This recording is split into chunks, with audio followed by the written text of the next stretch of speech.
Greetings, everybody. Somebody got in touch and asked me about emptiness. We all feel emptiness quite a lot. Sometimes that's what brings us to this kind of path, isn't it? We're feeling empty inside. I feel the masses, the sheep of this world, they fill it with material things that doesn't last for long and they soon feel empty again. As many of you probably are aware, that's what the sheep do. Or they fill it with some kind of emotional trauma or drama to keep them feeling as though there's something inside them. But what I think that emptiness is that emptiness of trying to connect with the higher sources, with the spiritual world, the heavens, with the divine source, whether it's trying to connect with your higher self or the higher angels or the archangels. That's what that emptiness to me is all about. And the person that got in touch with me was saying about how that emptiness seems quite dark. Well, I think the dark forces like darkness and emptiness to fill with their demonic ways or their trickster ways. But there is another kind of emptiness, more of an emptiness that's not necessarily as dark as what a dark force would feel like. And you should be able to feel that difference in you.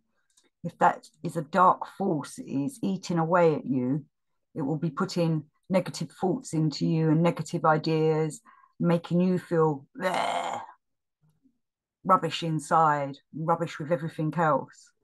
Where an emptiness that's waiting to be filled is more like a void. And I think that emptiness is what we have to try and attain to reach, not just reach, but to let the higher aspects of our higher self or the higher hierarchy of the angelic realm and even the divine source itself come down into. We have to make an emptiness, a void within us for it to fill us. You know, and some paths talk about it being making that emptiness in your heart so you can fill it with, you know, if it was from a Christian perspective with Christ, or if it was from perhaps a Muslim perspective, it'd be with Allah, and maybe from a, let's say, an Indian perspective, an Eastern Indian, it would fill it with Krishna. You're filling it with a loving divine source of some kind, or a divine representative, let's say, a divine agent like the Christ or Krishna. Even though Krishna can be a bit naughty sometimes. But we have to make room in ourselves for the higher forces to come down to us, because they're always trying to get in touch with us with whatever you want to believe in, whether it's angelic or whether it is the divine source itself, maybe, or Christ, wherever you're coming from, needs a stillness inside you. That's the kind of emptiness I would recommend is what we're trying to attain, to fill with good, loving, light, and such like, so that we are immersed in that kind of aspect, so that it fills us, so that we can go ahead and do the work we're supposed to do. But when that emptiness is not being filled by that kind of thing, when that void is being filled instead with negativity, it can turn us a bit dark in ourselves and make us lose faith, make us lose hope. And hope is very important in all this kind of work. We need to have hope and belief in the fact that we are doing this for the goodness of our souls, for the goodness of the planet, and for the goodness of the divine source. From Gurdjieff's point of view, it's because we're here to help his endlessness, you know, the divine source. So I think that when one has an emptiness inside that one maybe doesn't understand, maybe we need to ponder on it, put ourselves into that emptiness, that void, and make a connection with what we want to fill it with. We don't want to let just anything in, which is why we have to make sure it's the right kind of vibration coming towards us. It's something Rudolf Steiner talks about quite a lot as well. He would come at it as saying that that void is all part of your development to develop your inspiration, intuition, and your intelligence, but it'd be spiritual inspiration, spiritual intuition, spiritual intelligence, so that you're connecting with the higher forces.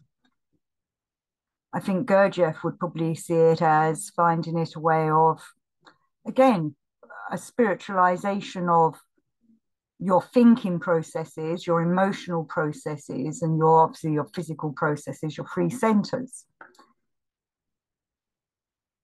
So when that void is there, I wanted to say it'd be more like a,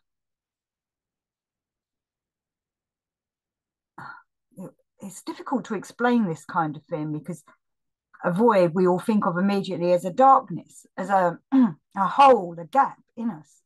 Excuse me. Could be the dark forces trying to stop me speaking here, or maybe I'm not saying things correctly. But we want to, from the Rudolf Steiner point of view, because he's talking about esoteric Christianity, as Gurdjieff does as well, we would fill that void with the Christ. We would call Christ into us. Christ should be in our hearts. You know, as the saying goes, not I, but Christ in me, so that we're working with the Christ force. And obviously it depends on what your faith, religion basis is, who you would be calling in. You know, I know some people that call in some of the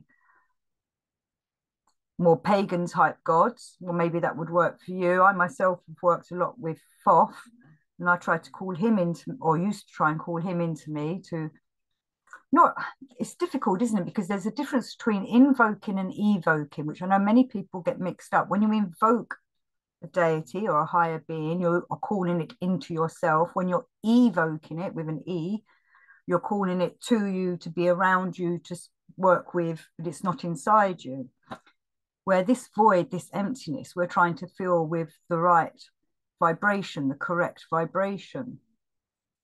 You know, I have often pondered over the years when I've had that feeling inside me that maybe it's got to be myself I put into it and develop myself in that void and fill it with as much unconditional love, as much inspiration as I can that I get from the teachings that I've learned, whether it's from Gurdjieff or from Steiner or from Christ, the readings, the Gospels on Christ, or the Christ words himself, which I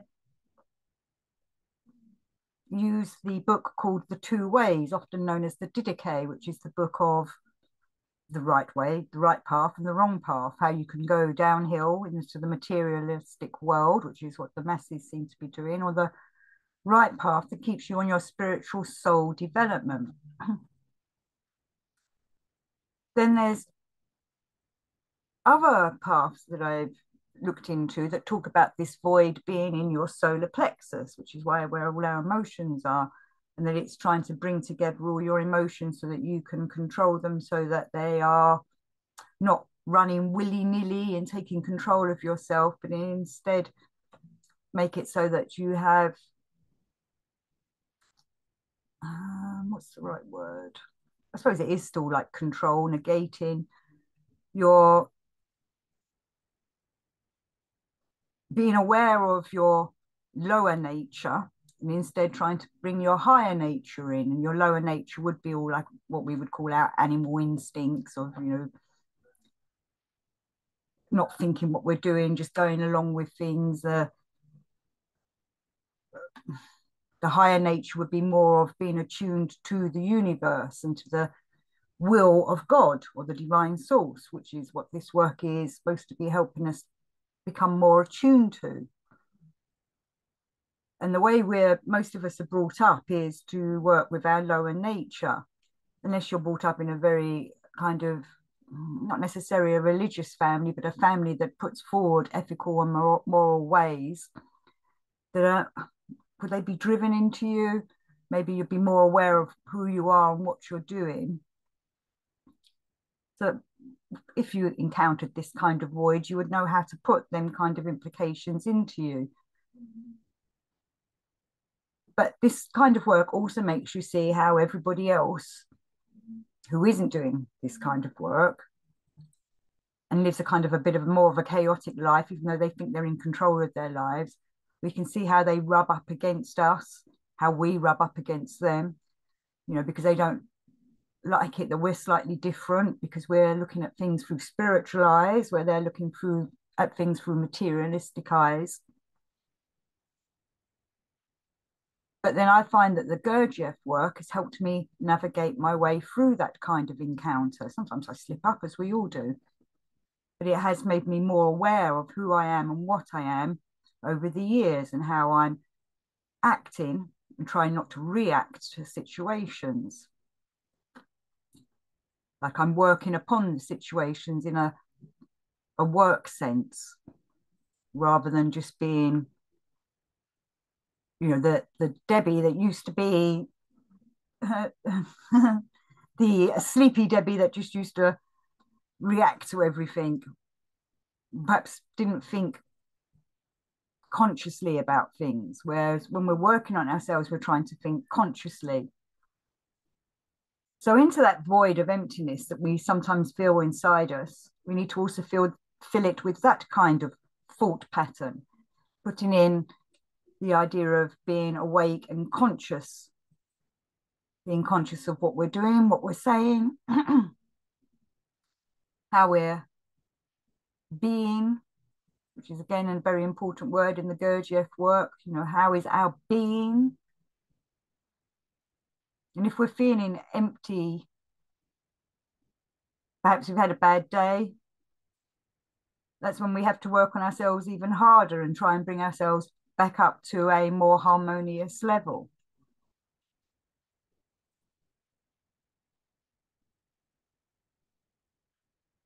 But one thing that I do realize with this emptiness, it can easily drag us down if we fill it the wrong way. We can easily let the darkness overtake us. It works much quicker than the light sometimes. It's very peculiar that when the light does work within us, it's so fulfilling. We feel so good. It's kind of like ecstatic, though that can be, again, like a drug.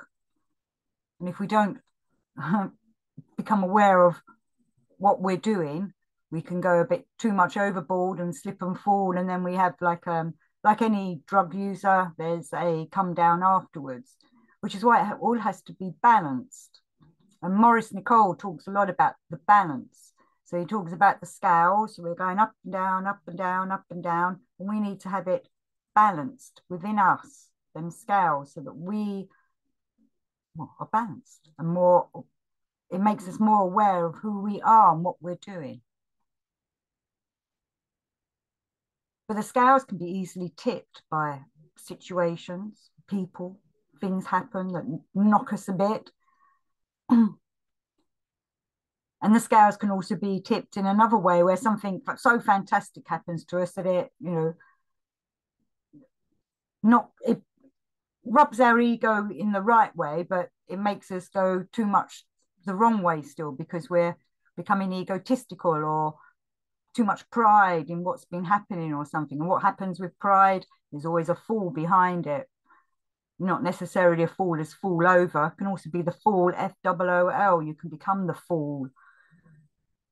And then we start again from the tarot. If you think of the tarot cards that start with the Fool card, and then we're building ourselves up into the Magician, into the working through the emperors, empresses, priestesses, priests. We're developing our male and female sides, going on to become the Hierophant. That's the learning part, that we're putting together everything we've been learning, or a teacher can come to us that helps us put together everything that we're learning. And there's the Hermit card, that means, you know, when you need to go off and just ponder on things, be alone and work, let it all work within you. And then it continues and so on. You know, we have the, I don't know what comes after all that. I don't know, I didn't know I was going to go down this path, but so, and the cards continue with things like, you know, there's the Death card, which is normally a renewal. You're letting go of the old, and then, you know, the new path is open to you. Building of the Tower of that can be knocked down, because sometimes we can be led down wrong paths, and or our ego can take us so high up in the tower that we're not really seeing properly what's going on in the world or in ourselves. We get knocked back down again. It's a continual learning process. That's why it really does my head in when people say, I know it all, I don't need to do anything else, I've done all the training. It's a continuing path. There's always something new to learn. But just, I might as well finish off the tarot analogy now. And you're going on into like learning how your moon sign, your sun sign, how you can embrace the sun and the moon into you. We're standing between the sun and the moon, and learning from both of them, so that we can then go forward into the world and into the universe and know the secrets of it all, master the mysteries of the universe. But all this takes time, and there'll be ups and downs on any path and every path. I used to keep thinking there'd be a ta-da and everything could be fixed and I'll be fine forever. Well, it doesn't work like that. We learn from every fall, and we learn from every lifting up and putting us back on the path. We have to brush ourselves down and start again. Well, not necessarily start again. We start on the next stage even. It's like going up a ladder. A spiritual, soulful path is we're making our way up the ladder. Gurdjieff says there should always be someone behind us and someone in front of us, and we're all helping each other. Sometimes in these days, it's quite difficult to find other people doing this kind of work.